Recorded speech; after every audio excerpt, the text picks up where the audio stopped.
안녕하십니까. 스탁과 스토리, 수다가 있는 수요일 김기수의 돌직구 타임 MNW 김기수입니다. 인사드리겠습니다. 자, 정신이 없네요. 시장도 안 좋고 7월에 코스닥이 7월 26일 날 고점이 나오고 8월 1일 날 코스피가 고점이 나온 이후에 8월, 9월, 지금 10월까지 계속해서 시장이 조정을 보이고 있습니다. 반등할 만하면 이상한 일들이 나오고 또 반등할 만하면 또 중동의 분쟁까지 나오면서 하루하루 뉴스에 의한 시장 흐름이 전개되고 있죠. 자, 본론으로 들어가서 제가 이제 9월 중순경에 공매도 규정 위반 11개사 적발했다 그러면서 공매도의 대부분이 외국인과 기관의 공매도 비중이 높고 그런 가운데에서 불법 공매도로 처벌받은 외국인 부분 너무 솜방망이 처벌을 한다 이런 이야기를 했었죠. 그래서 우리 시장도 무차입 공매도 처벌 수위를 강화해야 되고 그리고 대차거래 전산화를 의무화해야 되는 그런 부분이 진행되어야 된다라는 말씀을 드렸는데, 그죠? 16일 날 사상 최장 그리고 최대 무차입 불법 공매도를 적발했다는 뉴스가 나왔습니다. 금융당국이 적발한 560억 원 규모 불법 공매도 계율을 보게 되면 IB 글로벌 투자은행 BNB 파리바가 카카오 해서 101개 종목 부분을 공매도를 했고 무차입 공매도를 했고 또 HSBC 160억 원 정도를 호텔 신라 등 9개 종목을 했죠. 비단 이것뿐이겠습니까? 그죠? 뒤늦게나마 금감원장이 불법 공매도 외국인 끌어와서라도 처벌하겠다라고 이야기를 하는데 반드시 그랬으면 좋겠습니다. 자, 잠시 후에 본격적으로 돌직구 타임 들어가도록 하겠습니다.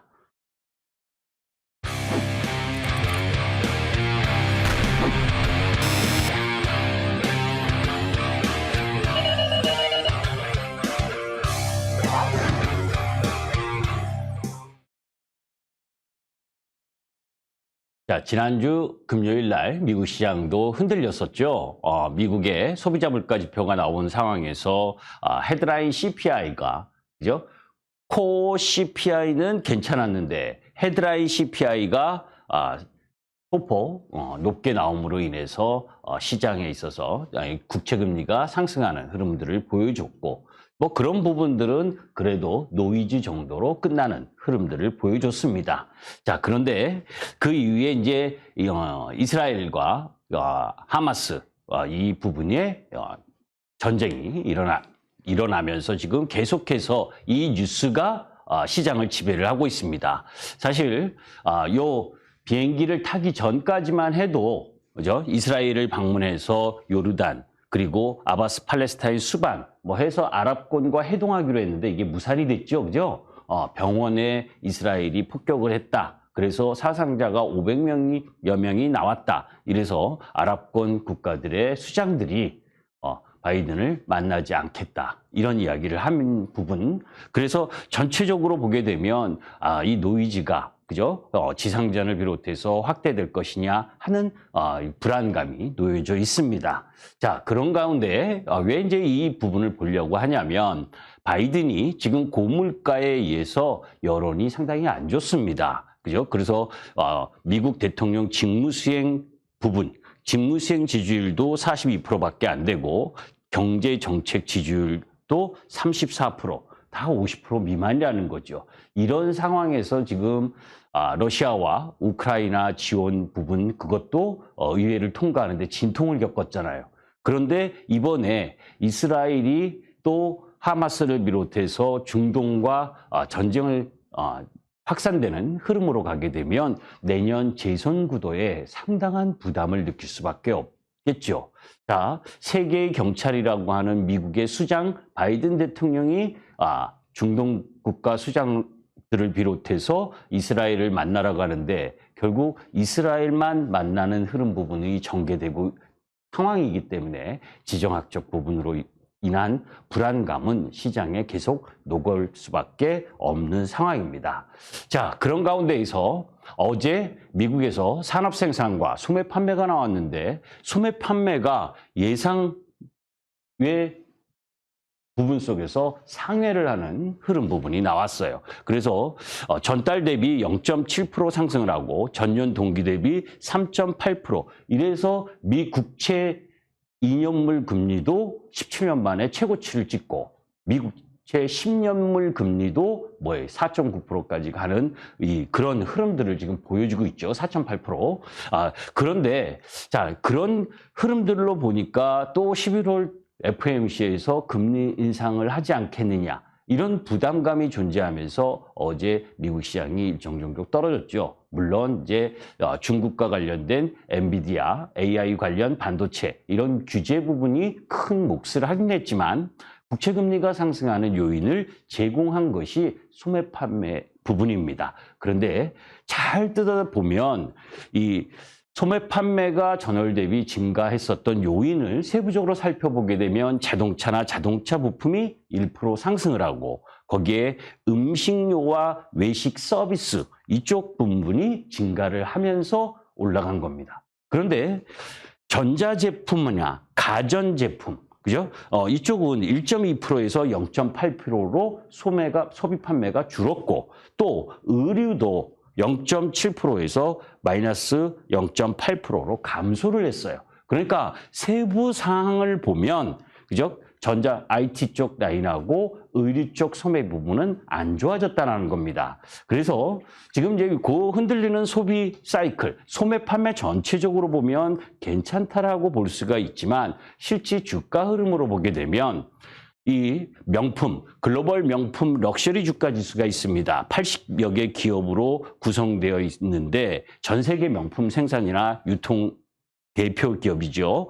이 8월 초에 미국 신용등급 강등과 중국 부채 리스크 확산을 하면서 이렇게 내려오는 모습을 보여주고 있죠. 파란색. 그리고 소비 심리 지수도 내려오고 있는 중입니다. 그러니까 그죠? 지금 이 코로나 때문에 돈이 많이 풀린 상황에서 미국인들의 이 초과 저축, 이 부분이 자리 잡으면서 아직 소매 판매 부분에 있어서의 이 양호한 흐름이 나타난다 하더라도 이게 계속 갈 수 있다라고 보는 것보다는 오히려 이게 시간이 가면서 위축될 수 있는 흐름 부분. 왜냐하면 지금은 고금리 환경 장기화, 거기에다가 이제 미국의 이 중소 기업부터 시작을 해서 감원과 파산 이런 부분들이 일정 정도 나오고 있는 상황이기 때문에 이런 소비가 흔들릴 수 있다는 걸 염두에 두셔야 된다라고 봅니다. 자, 그런 건 가운데서 이제 지난번에 이런 시장이 어려울 때는 수급적인 이슈도 우리가 계속해서 체크를 해야지요. 그죠? MSCI 정기 변경과 관련돼서 11월 MSCI 정기 변경은 11월 15일 날 발표를 하는데 그리고 11월 30일 날 리밸런싱이 있습니다. 이 종목 편출입 심사 대상 기간은 10월 18일부터 31일까지.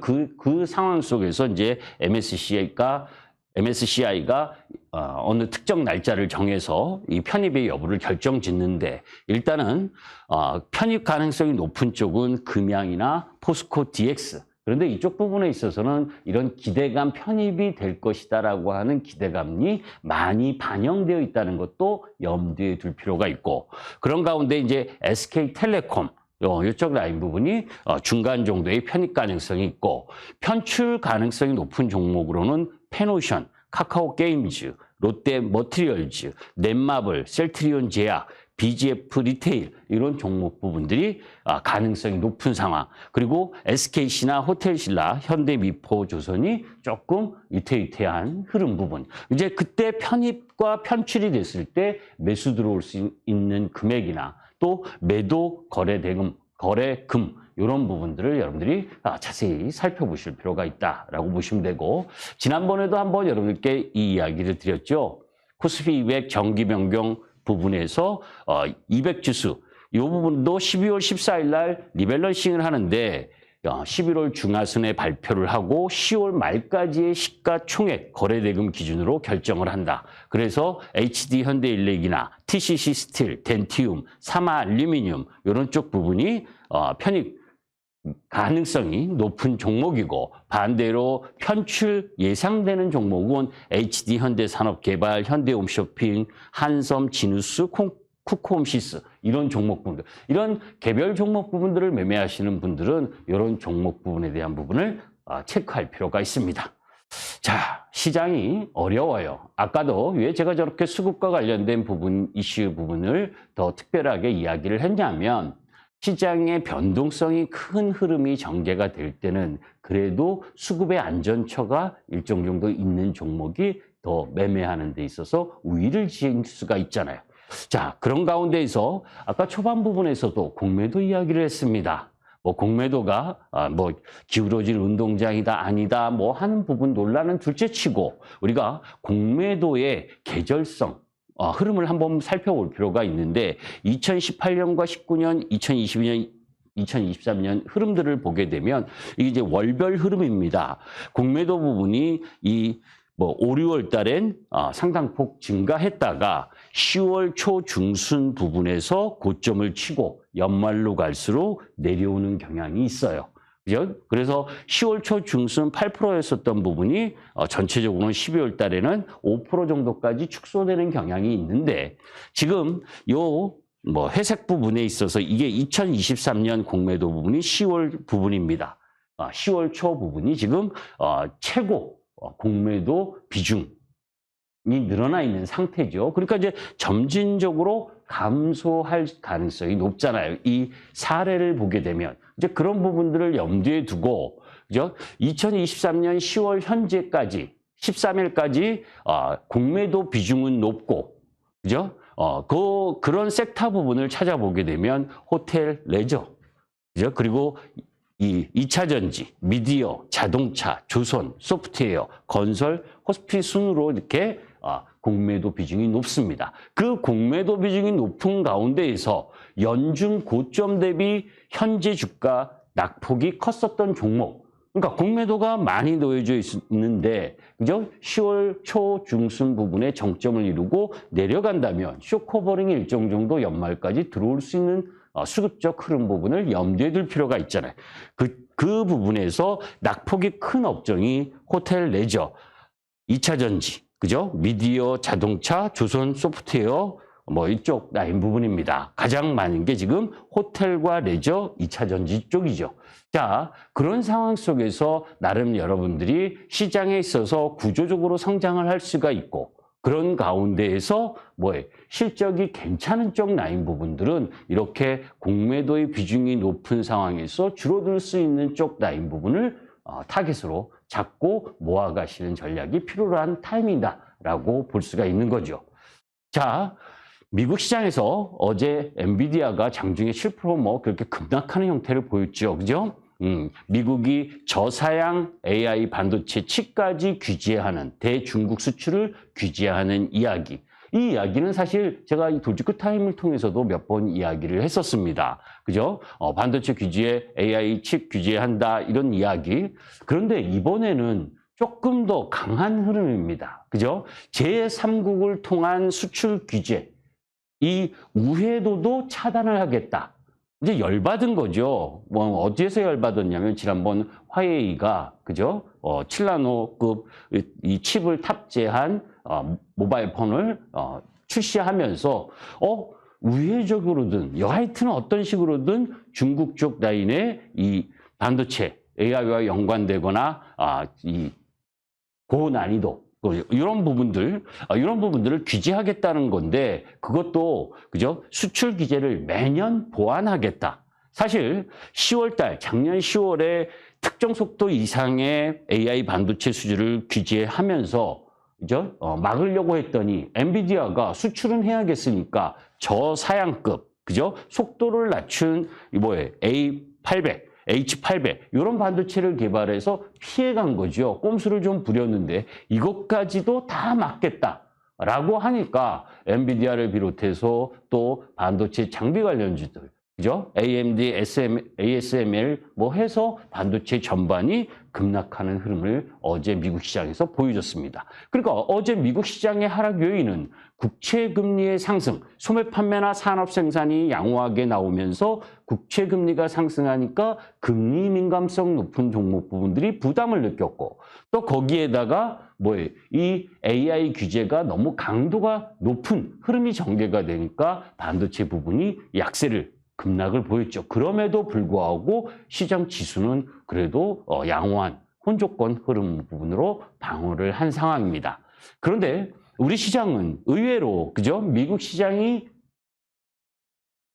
AI 관련주와 반도체 섹터가 약세를 보였음에도 불구하고 어제부터 삼성전자, 하이닉스 쪽으로 외인들의 매수세, 오늘 특히 삼성전자를 1.5% 정도 상승시킴으로 인해서 지수 하락을 방어하는 외국인들의 역할이 보였죠. 그죠? 삼성전자가 AI와 연관된 매출이 크지 않기 때문에 엔비디아가 급락했다고 같이 급락하고, 엔비디아가 상승했다고 삼성전자가 상승하는 그런 형태의 모습은 보이지 않는다 하더라도 오늘은 뜻밖의 시장 흐름을 보여줬고, 오히려 그죠?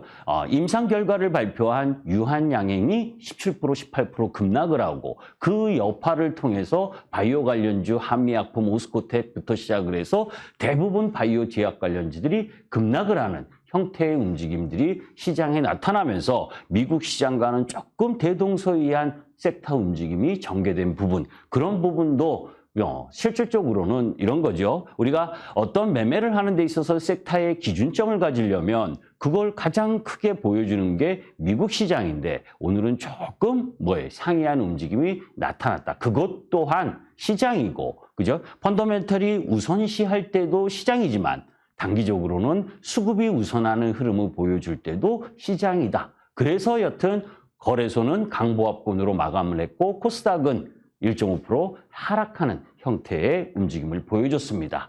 지난주 금요일 날 시장의 가장 쇼크였었던 부분은 에코프로 삼형제, 여기에는 에코프로와 에코프로 BM의 모습이지만 에코프로 HN까지 실적이 안 좋게 나왔죠. 실적 안 좋다라고 하는 거 여러분들이 뉴스로 다 들으셨을 겁니다. 그런데 에코프로 BM의 실적이 안 좋으니까 연동해서 지주사격인 에코프로 실적이 안 좋은 흐름을 보이는 건 맞고, 그런 가운데에서 에코프로 BM의 실적 흐름을 보게 되면 지난 4, 4분기부터 1조 9천억, 2조대 매출 부분, 그죠? 거의 2조 라인 부분에서 오르락내락하는 형태고, 전년 동기 대비로는 매출이 증가했는데, 그죠? 전 분기 대비는 감소한 상황.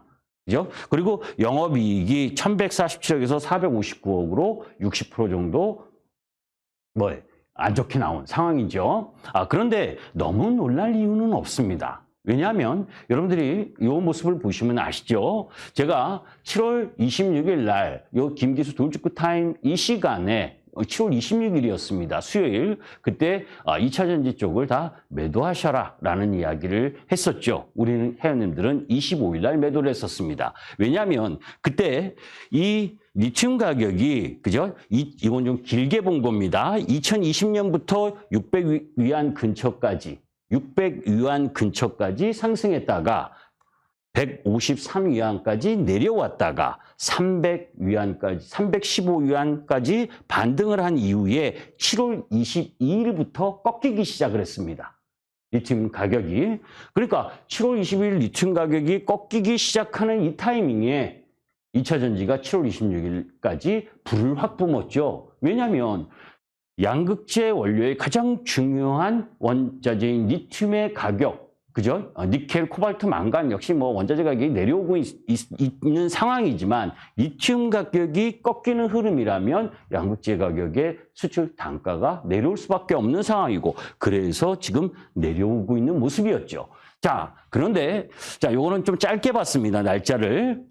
이 부분이 10월 달까지, 10월 12일까지 다시 151위안까지 내려오다가 지금 10월 12일부터 반등하면서 165위안까지 지금 반등을 바닥권에서 하고 있는 겁니다. 그래서 어제 리튬 관련주 쪽도 반등이 세게 나왔죠. 그런데 아까 보시면 아시겠지만 길게 본 차트를 보시면 아시겠지만 산이 높고 골이 깊고 그죠? 그리고 반등하고 다시 여기서 되돌려서 쌍바닥을 치면서 추세를 가지고 올라가는 흐름이 전개가 된다면 뭐예요? 2차 전지 양극재 섹터 부분도 실적이 나올 수 있는 그런 흐름을 가질 수 있겠죠.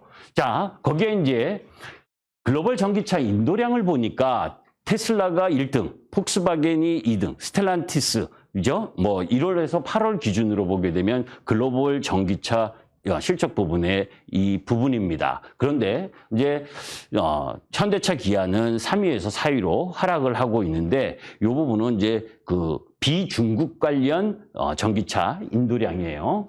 테슬라는 미국 시장에서 점유율이 떨어졌죠, 그죠? 60%대에서 뭐 49%대, 50%. 그건 당연한 거고, 그죠? 그런 흐름들 속에서 이 부분을 보는 이유는 이런 상황 속에서 IRA가 핵심적인 역할을 했고 거기에 부합하는 이 전기차 부분이 잘 팔리고 있는 상황이다. 그런데 거기에서 여기서도 한번 설명을 드렸었지만 중국의 전기차가 수출 1위다. 그죠? 그래서 경차라든지 조그만 차, 뭐 리튬 인산철 차, 거기에 뭡니까?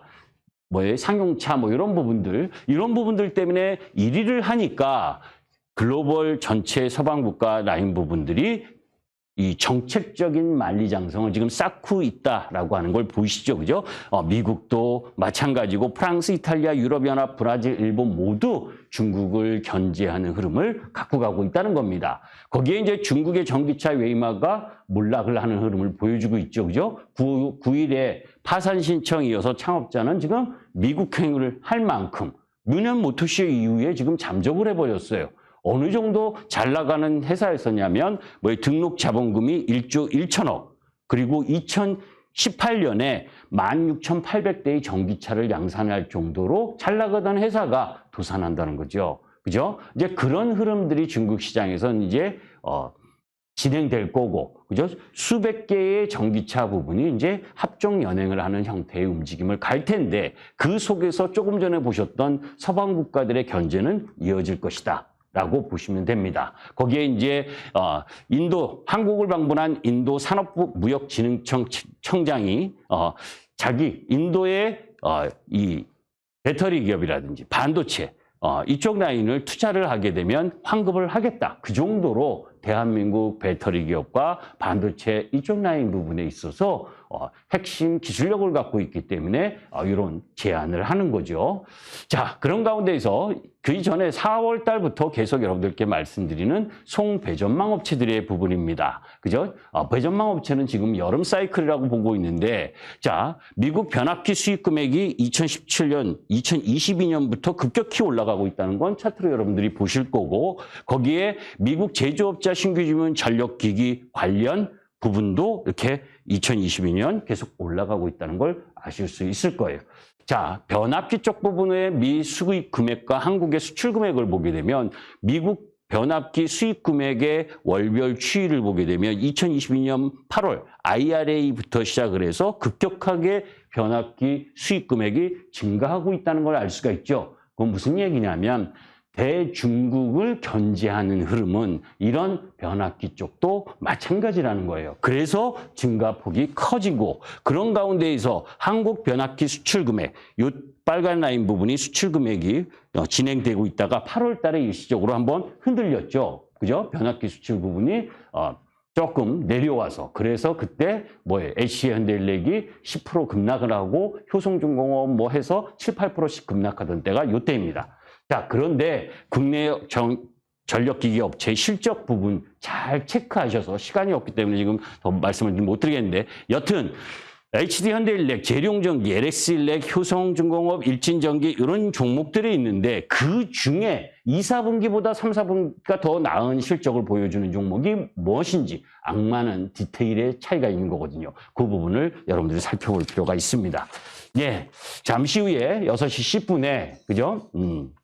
지금 시장이 어려운데 그 속에서 중동 불안 그리고 미 국채금리 악재 이런 부분들 속에서 연말을 기대할 수 있는 섹터와 종목 관련돼서 여러분들께 말씀드리도록 하겠습니다. 김 기수였습니다. 감사합니다.